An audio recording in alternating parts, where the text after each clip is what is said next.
Hello and welcome back to another Giant Slayer TFT ranked meta video.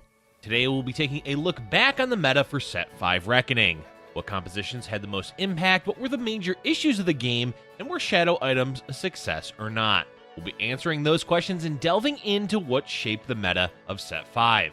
There's a lot to talk about, so let's go ahead and get started. But before we begin, please don't forget to click the links in our description. Give your support to everyone who helped make this video happen. We host many TFT tournaments with plenty of exciting content to come. Be sure to also follow our Giant Slayer TFT social media pages. Alright, let's get back to the video. As mentioned, we have quite a few topics to cover, so let's begin by talking about shadow items. Shadow items were the main mechanic of Set 5 and overall weren't received that well. The main issue with shadow items is that the influence they have on the game ends up competing too much with the regular items. In order for them to be played over regular items, they have to be much better.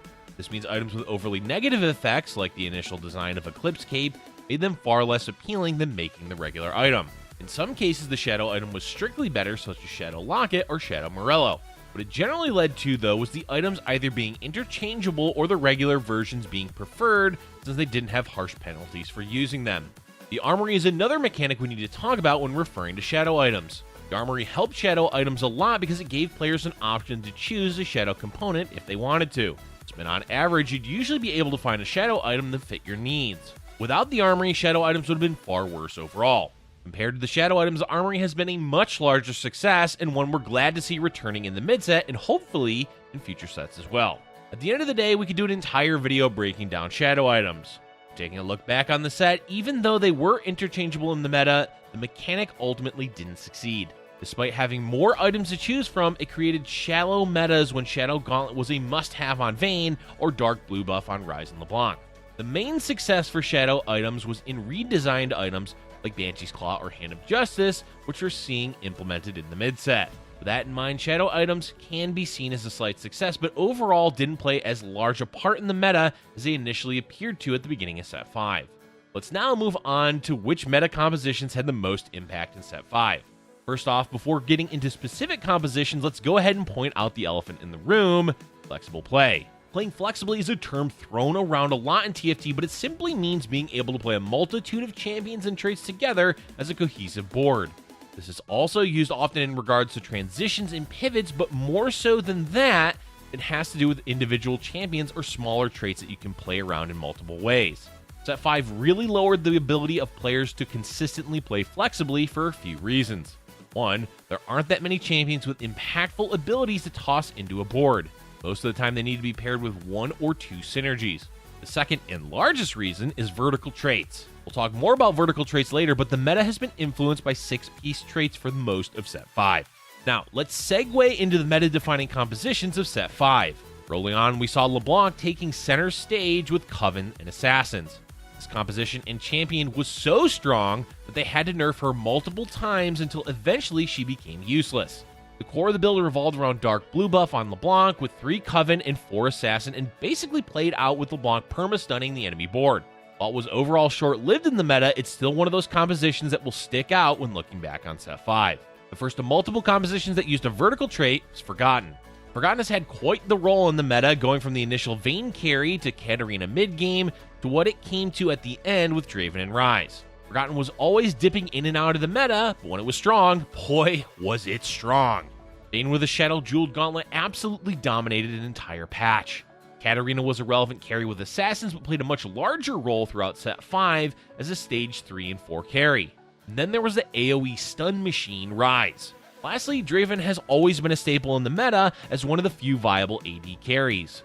No, he wasn't always that strong, but he's easily one of the top champions of Set 5 because of his consistency.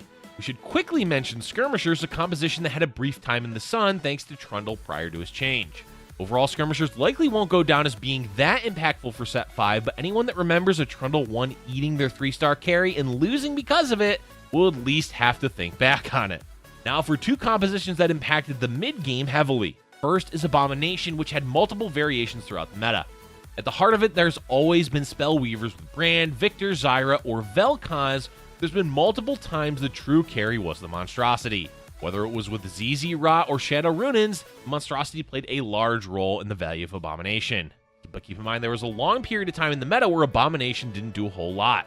It wasn't until the last few patches of Set 5 where it truly started to take off between Brand Carry or Draconic with Zyra. It certainly played a role in the meta, but for the most part, it was a composition we primarily saw do well mid-game. Another mid-game-centric composition was Yasuo. Yasuo had several iterations, with the most well-known being 4 Nightbringer and 4 Dragonslayer. What made Yasuo great is true damage. He could dish out damage quickly, scaled with Dragonslayer, and had increased survivability with Nightbringer. Yasuo also paired well with Mordekaiser. Mordekaiser is a champion that has defined several metas, so being paired with Yasuo made that composition all around more relevant. All in all, this composition is one of the best non-vertical compositions that we saw in Set 5. Redeemed had several moments in the meta where it dominated, particularly when Lux was used as a carry. But there are 2 champions that were redeemed that played a huge role in multiple metas, Vel'Koz and Rell. Rell is one of the few champions that was playable alone, though she did even better with redeemed. Looking back on Set 5, she'll likely be one of the more memorable champions. Vel'Koz, on the other hand, is one of the most frustrating champions of Set 5. He's been part of multiple metas with redeemed, Abomination, or just Spellweaver. What made him so frustrating is the 50-50 nature of his ability. Positioned well, you can win fights with 1 laser. Positioned poorly, and well, you likely just lost. But despite his inconsistency, Vel'Koz was a major reason for the success of Redeemed. Before we talk about the overall best compositions of Set 5, let's go ahead and mention Late Game Invoker. This often means champions like Heimerdinger, Ivern, and Volibear alongside a 4 Invoker. It was the meta-defining capped board of Set 5. Often it was done by transitioning from an AP mid-game, but quite a few metas it was playable off of a Hellion opening. However players got to it, the point is that this board was a major end goal for most of Set 5. Getting there was difficult, which we'll talk about soon. Alright, the meta composition with the most impact throughout all of Set 5 is Dawnbringer. A vertical trait, Dawnbringer had influence over each stage of the game, ending in the late game with the dominance of 2 champions, Karma and Garen. While it hasn't always been the best composition, it has basically been part of every meta since the release of Set 5. Overall, it was not that flashy of a composition, so players may not remember it in the future, but it certainly had a large part in the Set 5 meta. Since we mentioned it several times, let's talk about an issue of Set 5, vertical traits. Okay, it may not be an issue for everyone, but it's certainly talked about often, especially near the end of Set 5. Vertical traits basically means boards that rely on a 6-piece synergy. Top 3 are Dawnbringer, Redeemed, and Forgotten, but there's also Skirmishers and at times Assassins or Nightbringer. What makes vertical traits so controversial is that you can generally know whether you're going to be playing them early on in the game. Hit a Gragas with Warmogs and AP items? Well, Dawnbringer it is. Got Shojin and early Lux and Leona too? Redeemed. Forgotten? Well, we already know about that. Due to the ease at which players could force a vertical trait, it made a lot of the metas, well, boring. We've already talked about the issue of flexible play in Set 5, so combine that along with vertical traits, and you can see why players haven't been that fond of Set 5. Of course, this doesn't mean only vertical traits were playable in Set 5, but overall, they were certainly the ones that left the largest impression and influence on the meta. Unfortunately, we may not see this change in the mid-set, but at least it's an issue on everyone's radar moving forward. Now let's talk about the pace of the game for Set 5. Pace of the game basically means how aggressive players were with their economy. It's generally manifested in metas like rolling on 6, going all in on 4-1, or going fast 8. For the most part, Set 5 has been an aggressive set. We saw this most often at level 6, where certain power spikes made the pace of the game increase. Most notably, the trait Forgotten had a large role in this between the meta where Vayne was dominating and other metas where Katarina was. But Forgotten wasn't the only culprit of the stage 3 level 6 power spike. There was also Yasuo, Riven for a time when she was relevant, Skirmishers with or without Jax, Nidalee in the most recent meta, and then 4-cost champions like an early Mordekaiser or Vel'Koz. Abomination also played a part, though it wasn't rolled for as often. Interestingly enough, the meta had many reroll compositions for 1-cost champions. Hellions were the most common, but there was a meta that Lissandra dominated. But most of the aggressive compositions came online at level 6. Reroll compositions for the most part happened either level 6 or 7.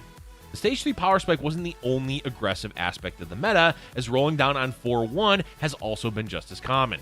The least common way to play the game was going fast level 8, partly because the cost of level 8 was a bit too much, but also only a few players high rolling had the economy and health to safely level to 8.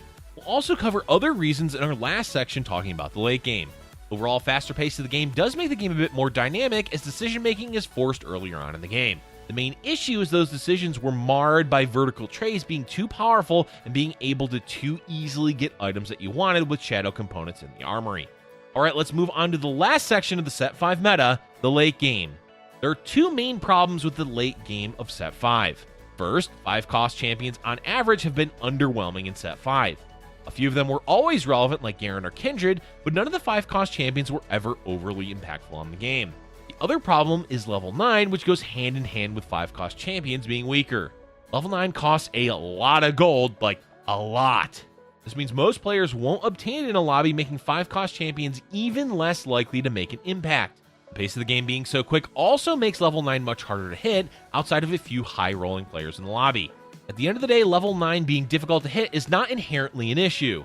But it is an issue when going to level 9 isn't even that large of a power spike because the 5-cost champions aren't that impactful. Luckily, it looks like in the mid-set we have a better balance in this regard, so lessons have been learned from the first half of Set 5. One more thing about the late game that we want to touch on is the God King trait. Whatever their intent was with this trait, it missed the mark big time. Garen has definitely been an integral part of the meta, but not because of God King. Darius has had some relevancy, though not as much as Garen.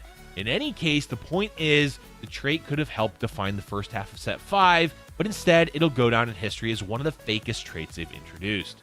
And that's all for today's video, folks. In the future, when we look back on Reckoning, it may not be with the fondest memories.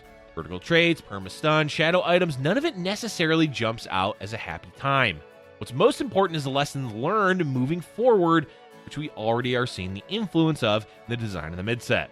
It's shaping up to be what Reckoning wasn't, so we look forward to seeing how the meta evolves. Let us know in the comment section below which meta you enjoyed the most in Set 5.